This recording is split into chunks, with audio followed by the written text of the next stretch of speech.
Hello guys, welcome to my YouTube channel. मैं हूं आलोक कुमार। आप देख रहे हैं एक युवा यूट्यूब चैनल।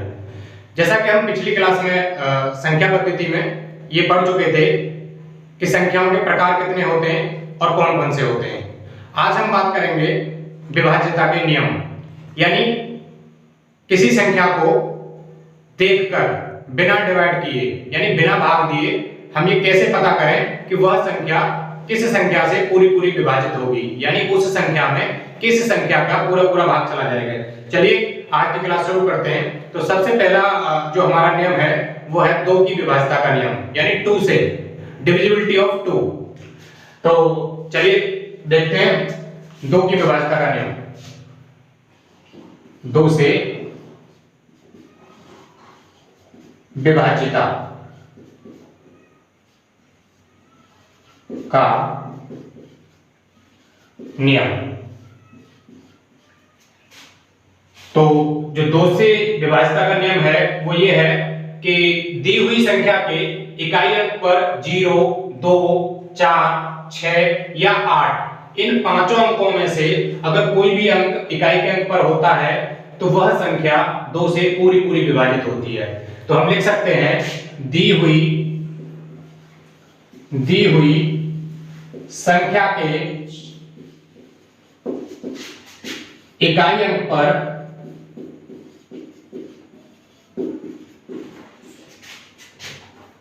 0, 2, 4, 6 और 8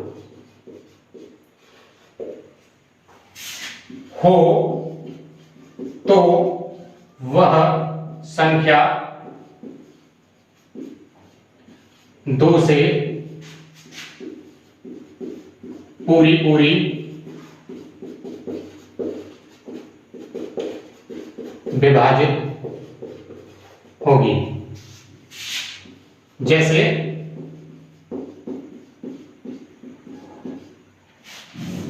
एक बार समझते हैं हम। दी हुई संख्या के इकाई अंक पर 0, 2, 4, 6 और 8 इन पांचों अंकों में से अगर कोई भी अंक इकाई के अंक पर होता है यानी वंस प्लेस पर होता है तो हम कह सकते हैं कि वह संख्या 2 से पूरी पूरी विभाजित होगी। जैसे 5250, तो हम देखेंगे यहाँ इकाई अंक पर यानी वंस प्लेस पर 0 है तो हम कह सकते हैं कि यह संख्या 2 से पूरी पूरी विभाजित होगी। एक बार चेक कर लेते हैं। अगर इसको हम 2 से डिवाइड देते हैं, 2 2 जा 4, 1 बचा, उतार लिया 2, 2 छिक्के 12, उतार लिया 5, तो 2 2 जा 4, 1 बचा, उतार लिया 0 और 2 5 जा 10। तो यहाँ हमारा 0 से बच रहा है, इसका मतलब ये संख्या 2 से पूरी पूरी डिवाइड हो रही है। तो इसी तरह और भी हम एक एग्जांपल ले सकते हैं। जैसे 7264, तो इकाई अंक पर 4 आ रहा है, इसका मतलब ये संख्या 2 से पूरी पूरी विभाजित होगी। तो 2 से विभाज्यता का नियम आप लोग समझ गए होंगे। चलिए आगे चलते हैं 3 की विभाज्यता का नियम।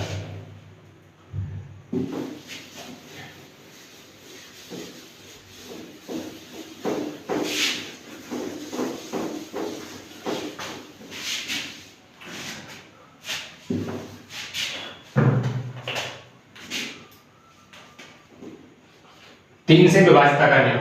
तो 3 की जो विभाज्यता है उसका नियम ये कहता है कि दी हुई संख्या के अंकों का योग अगर 3 से विभाजित हो तो वह पूरी संख्या भी 3 से विभाजित होगी। यानी जो हमें संख्या दे रखी है, जिस संख्या की हम बात कर रहे हैं, उस संख्या के अंकों को अगर हम जोड़ें तो उनका जो जोड़ आएगा यानी उनका जो योग आएगा, अगर वो 3 से विभाजित है, मतलब अगर उसमें 3 से भाग जा रहा है, तो पूरी जो संख्या है, जो मूल संख्या है जिसके बारे में हम बात कर रहे हैं, वह संख्या भी 3 से पूरी पूरी विभाजित होगी। तो हम लिख सकते हैं दी हुई संख्या के अंकों का योग अगर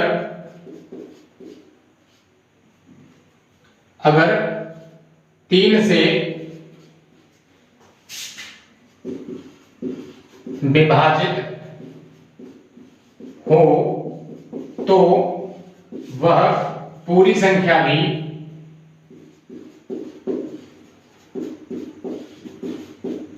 तीन से पूरी विभाजित होगी। आइए समझते हैं कैसे।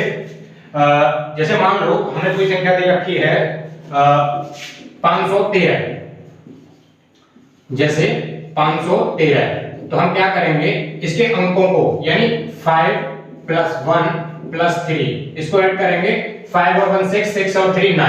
तो ये जो 9 आ रहा है, अगर ये 9 अगर 3 से पूरा डिवाइड हो रहा है, 3 3 या 9, हाँ हो रहा है, तो हम कह सकते हैं कि ये जो पूरी संख्या थी यानी 513 जो थी वो 3 से पूरी विभाजित होगी। ये जो संख्या थी वो 3 से भी पूरी विभाजित होगी। एक एग्जांपल और ले लेते हैं। 3069। चलो देखते हैं इसको। 3 + 0 + 6 + 9, तो 3 और 0 3, 9, 9 और 9 18। तो ये जो 18 है उसको चेक करेंगे क्या 3 से डिवाइड है, हाँ 3 6 18, तो 6 से डिवाइड है। तो हम कह सकते हैं कि ये जो पूरी संख्या है वो भी हमारी 3 से पूरी डिवाइड होगी, यानी इस संख्या में भी 3 से पूरा भाग चला जाएगा।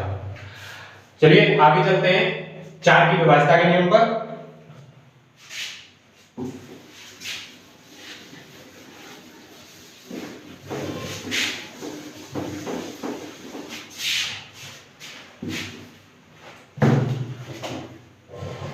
चार से विभाज्यता का नियम। तो 4 से विभाज्यता का नियम जो है वो ये कहता है कि दी हुई संख्या के इकाई और दहाई यानी वंस प्लेस और टेंस प्लेस, इकाई और दहाई के अंकों से बनी हुई संख्या अगर 4 से विभाजित है तो वह पूरी संख्या भी 4 से पूरी विभाजित होगी। दी हुई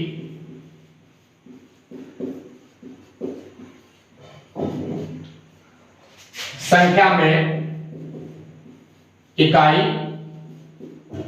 और दहाई के अंकों से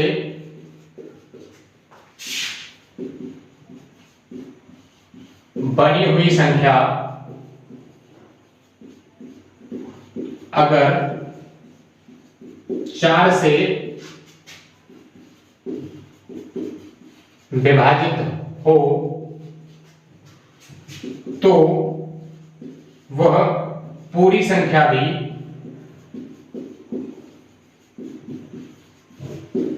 4 से विभाजित होगी, यानी उस पूरी संख्या में भी 4 से पूरा भाग चला जाएगा। जैसे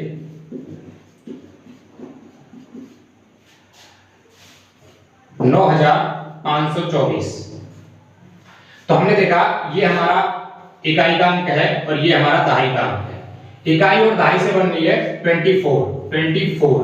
तो हम चेक करेंगे क्या ये 24 4 से डिवाइड हो रही है, तो 24 4 से डिवाइड हो रही है, तो हम कह सकते हैं ये पूरी संख्या, ये जो पूरी संख्या थी 9524, ये पूरी की पूरी 4 से डिवाइड होगी।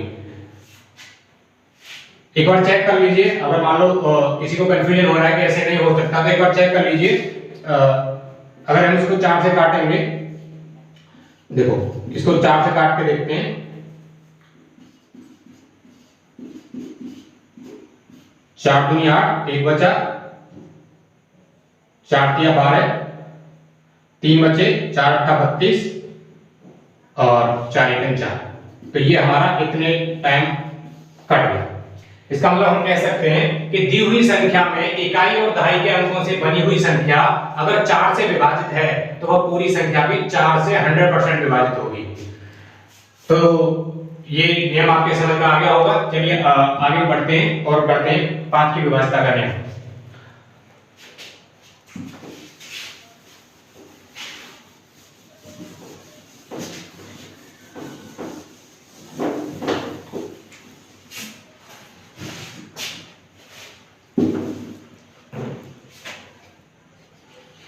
5 से विभाज्यता का नियम।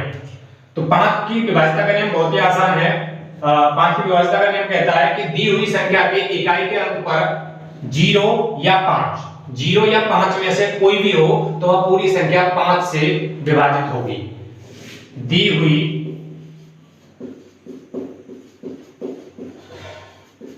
संख्या के इकाई अंक पर 0 या 5 हो तो वह पूरी संख्या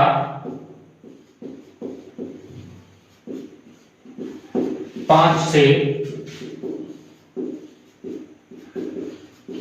विभाजित होगी। जैसे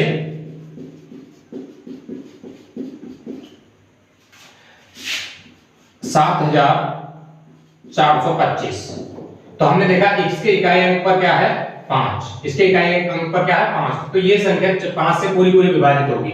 एक एग्जांपल और ले लेते हैं 350, तो हम देखेंगे इसके इकाई अंक पर क्या है 0, तो हम कह सकते हैं यह पूरी संख्या 5 से विभाजित होगी। तो ये रहा 5 की विभाज्यता का नियम। बढ़ते हैं 6 की विभाज्यता के नियम की तरफ। तो 6 की विभाज्यता का नियम कहता है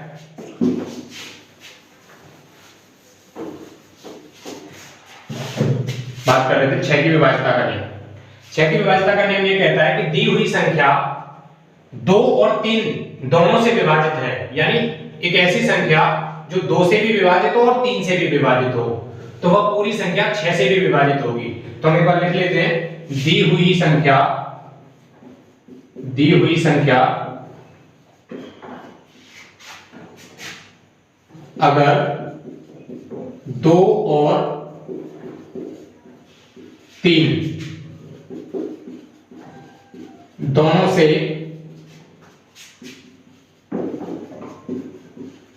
विभाजित हो तो वह पूरी संख्या भी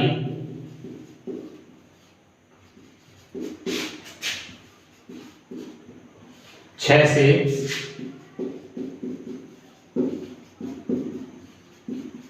विभाजित होगी। दूसरे शब्दों में हम ये भी कह सकते हैं, जहां हम ये कह रहे हैं दी हुई संख्या 2 से और 3 से, 2 और 3 दोनों से विभाजित हो, वही हम ये भी कह सकते हैं कि दी हुई सम संख्या, मतलब सबसे पहले हमें ये देखना होगा कि वो संख्या 2 से विभाजित है या नहीं है। अगर 2 से विभाजित है तो हम उसे सम बोल सकते हैं। अगर सम संख्या है और वो 3 से विभाजित है तो हम कह सकते हैं कि वह संख्या 6 से भी विभाजित होगी। जैसे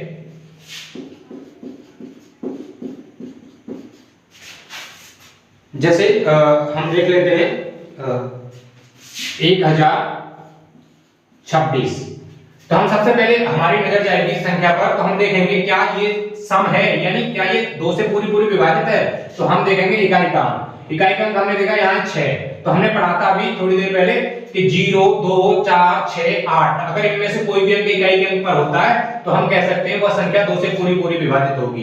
तो ये 2 से तो होगी, इसका मतलब ये सम हो गई, 2 से विभाजित होगी। अब ये चेक कर लेंगे क्या ये 3 से भी विभाजित है, तो हम एक बार ऐड कर लेंगे इसको, 1 + 0 + 2 + 6, 6 और 2 8, 8 और 0 8, 0 8 और 1 9, यानी 9।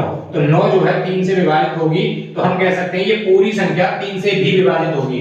तो ये 2 से, ये संख्या 2 से भी विभाजित है और 3 से भी विभाजित है, तो हम कह सकते हैं ये संख्या 6 से भी विभाजित होगी। तो ये रहा 6 की विभाज्यता का नियम। आगे बढ़ेंगे और बात करेंगे 7 की विभाज्यता का नियम। हाँ, हम बात कर रहे थे 7 से विभाज्यता का नियम। तो 7 की जो विभाज्यता का नियम है वो ये कहता है कि हमें कोई संख्या दे रखी है, तो हम कैसे पता करें कि वह संख्या 7 से विभाजित है या नहीं है। तो उसके लिए हमें क्या करना होगा, दी हुई संख्या यानी जो हमें संख्या दे रखी है उसके इकाई का जो अंक होता है उसको दोगुना करते हैं। पहले उसके इकाई अंक को दोगुना करके और जो बाकी के जो अंक रह गए यानी जो मूल संख्या थी उसके जो शेष अंक रह गए उसमें से जो हमने दोगुना किया था इकाई अंक का उसको घटाते हैं, और घटाने के बाद यदि हमें 0 प्राप्त हो या 7 से विभाजित होने वाली कोई संख्या प्राप्त हो तो हम कह सकते हैं वह संख्या 7 से पूरी पूरी विभाजित होगी। तो क्या कहेंगे, दी हुई संख्या के इकाई अंक का दोगुना करके प्राप्त संख्या को मूल संख्या के शेष अंकों से घटाएं। यदि प्राप्त नई संख्या 0 आए या 7 से विभाजित होने वाली हो तो वह पूरी संख्या 7 से विभाजित होगी। जैसे हम ले लेते हैं 1568। तो हम चेक करेंगे क्या ये संख्या 7 से विभाजित है। तो अभी मैंने बताया कि इकाई अंक, यानी हमने इकाई अंक देखा इसमें 8, तो इकाई अंक यानी 8, तो 8 का जब दोगुना करेंगे तो हो जाएगा 16। तो 8 का जो दोगुना करके जो हमारे बाकी जो ये रह गए 156 रह गया, इसमें से जो हमने दोगुना किया था उसको करेंगे माइनस। तो हमने माइनस किया, यहाँ बचेगा 0 और यहाँ बचेगा 4 और यहाँ बचेगा 1, यानी 140 बचा। और ये प्रक्रिया हमें फिर करनी है, जब तक करनी है कि जब तक या तो 0 आ जाए या फिर 7 से विभाजित होने वाली कोई संख्या आ जाए। तो हम 0 का दोगुना करेंगे, 0 का दोगुना 0 ही होता है, तो ये इसका दोगुना किया हमने तो हमारे पास रह गया 14। 0 का दोगुना हुआ 0, जब 14 में से 0 घटाएंगे तो बचेगा 14। तो हमने देखा कि जो 14 आ रहा है वो 7 से विभाजित है, 7 दूनी 14 होते हैं। तो हम कह सकते हैं कि ये जो संख्या है जो हमारी मूल संख्या थी वो हमारी 7 से विभाजित होगी। तो ये था 7 की विभाज्यता का नियम। अब बात करते हैं 8 की विभाज्यता का नियम।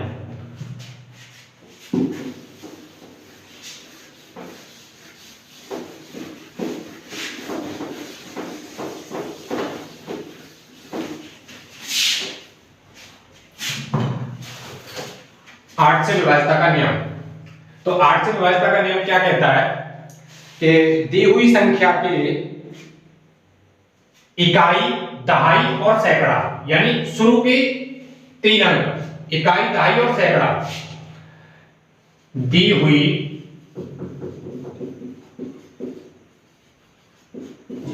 संख्या में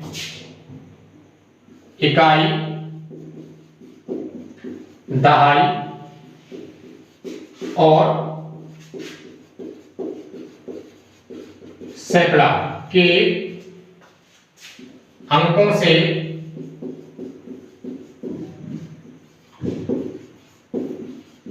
बनी हुई संख्या अगर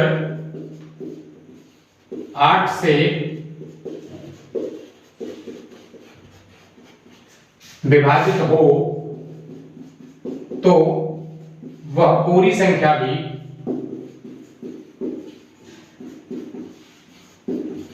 8 से विभाजित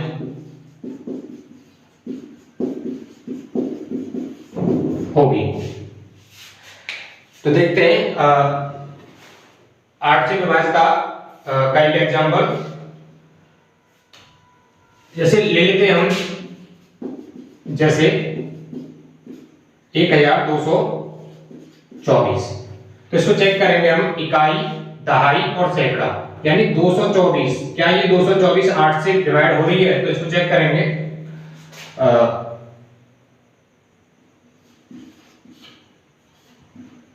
8 दूनी 16, 17, 18, 19, 20, 21, 22, 6 और 8 64, यानी 28 टाइम ये कट रही है। तो हम कह सकते हैं ये पूरी संख्या जो हमारी मूल संख्या है वो भी 8 से पूरी पूरी विभाजित होगी।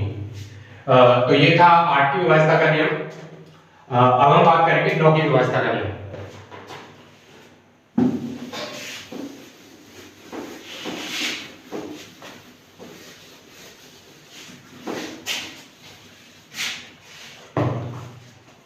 तो हम बात कर रहे थे 9 की विभाज्यता का नियम। तो हम शुरू करते हैं 9 से विभाज्यता। तो जो 9 की विभाज्यता है वो एकदम सेम 3 की विभाज्यता की तरह है। जिस तरह हम 3 की विभाज्यता पढ़ रहे थे कि दी हुई संख्या का योग अगर 3 से विभाजित हो तो वह पूरी संख्या 3 से विभाजित होती है, उसी तरह यहाँ भी हम कहेंगे कि दी हुई संख्या के अंकों का योग अगर 9 से विभाजित हो तो वह पूरी संख्या भी 9 से विभाजित होगी। तो हम लिखेंगे दी हुई संख्या के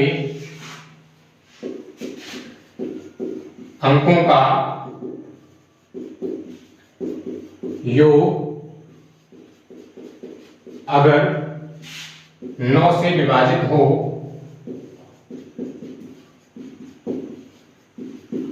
तो वह पूरी संख्या भी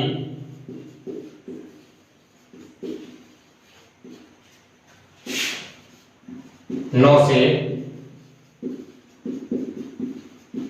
विभाजित होगी। जैसे हम बात करें 729, तो इसको चेक करेंगे क्या ये संख्या 9 से विभाजित है। उसके लिए हमें क्या करना पड़ेगा, इसके अंकों को जोड़ना पड़ेगा। 7 + 2 + 9, 7 और 2 9, 9 और 9 18, 18 को डिवाइड करेंगे 9 से, 9 दूनी 18। तो हम कह सकते हैं कि ये पूरी संख्या भी 9 से पूरी विभाजित होगी। तो ये था हमारा 9 की विभाज्यता का नियम। और आगे बढ़ते हैं, करते हैं 10 की विभाज्यता का नियम।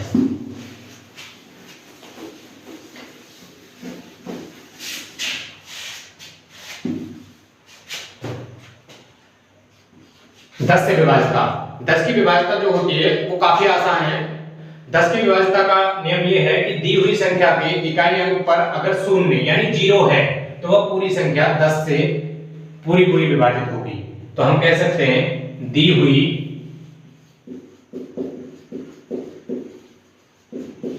संख्या के इकाई अंक पर 0 हो तो वह संख्या 10 से विभाजित होगी। जैसे 7250, तो बहुत आसान है, हम कह सकते हैं ये संख्या 10 से पूरी विभाजित होगी। देखो 10 से करेंगे तो 0 से 0 गया, तो हमारा पूरा आंसर कितना है। तो हम कह सकते हैं जिस संख्या के इकाई अंक पर 0 होता है वो 10 से पूरी विभाजित होती है। तो ये था हमारी 10 की विभाज्यता का नियम। आगे बात करेंगे 11 से विभाज्यता का नियम।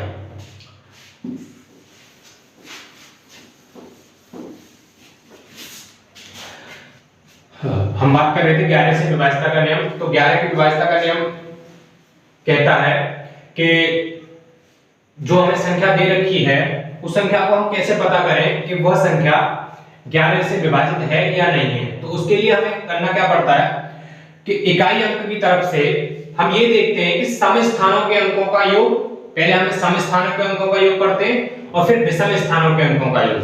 पहले सम स्थानों के अंकों का योग और फिर विषम स्थानों के अंकों का योग, और फिर जो हमारा योग आता है उसको माइनस करते हैं, और माइनस करने पर या तो 0 आए या फिर 11 के विभाजित होने वाली 11 से विभाजित होने वाली कोई संख्या आए, तो हम कहते हैं कि वह पूरी संख्या 11 से विभाजित होगी। तो एक बार लिखते हैं, दी हुई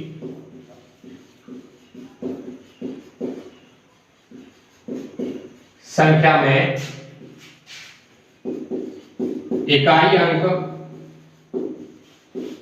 की तरफ से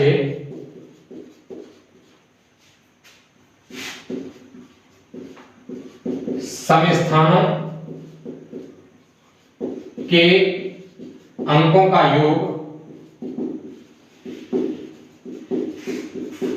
और विषम स्थानों के अंकों के योग का अंतर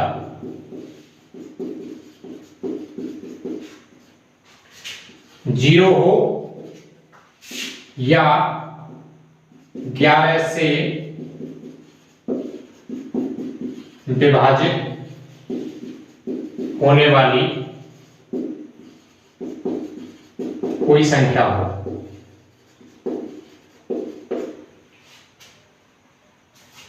तो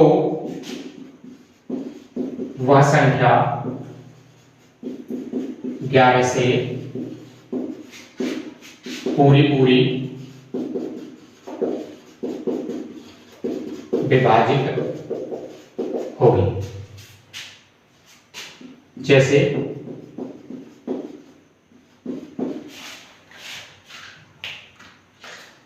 1331, तो इसमें हमने क्या बोला कि इकाई अंक की तरफ से, यानी इधर से इकाई अंक की तरफ से पहले देखेंगे पहला स्थान, पहला स्थान, स्थान की बात हो रही है, संख्या की बात नहीं हो रही, स्थान की बात हो रही है।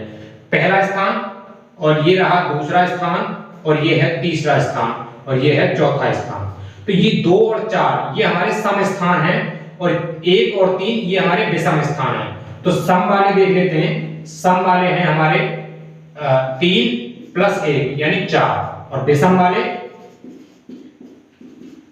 1 + 3 यानी 4। तो जब इन दोनों का जब योग का अंतर निकालेंगे हम 4 - 4 तो हमें मिलेगा 0। तो हमने बोला था कि सम स्थानों के और विषम स्थानों के अंकों के योग का अंतर अगर 0 आए या फिर 11 से विभाजित होने वाली कोई संख्या आए तो हम कह सकते हैं वह पूरी संख्या 11 से विभाजित होगी।